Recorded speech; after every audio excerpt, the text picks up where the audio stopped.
భయం భయం భయం భయం. అప్పుడే అయిపోయి దిగజారిపోయిన మాటలు మాట్లాడతారు. నేను చెప్తున్నా, మనం నమ్మిన దేవుని శక్తి ఎరుగుదుము కదా. మన నిరీక్షణకు బోల్డ్ అంత ఆధారం ఉంది ఈరోజు యేసయ్యను బట్టి. కానీ అబ్రహాము నిరీక్షణకు ఆధారం లేనప్పుడు నమ్మాడట. మనకు నిరీక్షించడానికి బోల్డ్ అని కార్యాలు, చేసిన కార్యాలు పుస్తకంలో రాసి మన చేతికి ఇచ్చి, ఒరే బాబు, ఇంతమంది జీవితాల్లో ఇన్ని చేసినోడిని నీ జీవితంలో కార్యం చేయలేనా అమ్మా, చేయలేనా నాన్న?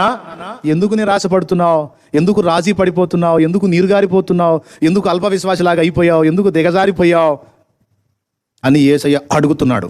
అరే రే రే, ఇంత పెద్ద దాదాపు ఇంచుమించు 1000 పేజీల పైచిలుకు పుస్తకం నీకు ఇచ్చి అందులో నా కార్యాలన్నీ చూపించా కదమ్మా. ఆనాటి నా భక్తులకి ఏమున్నాయి ఆధారాలు? ఈరోజు ఇన్ని ఆధారాలు పెట్టుకొని కూడా నీకు 24 డౌట్లు.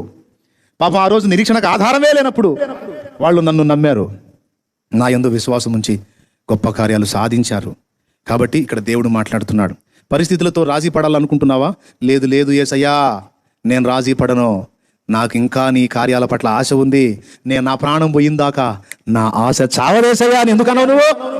అను ఈరోజు.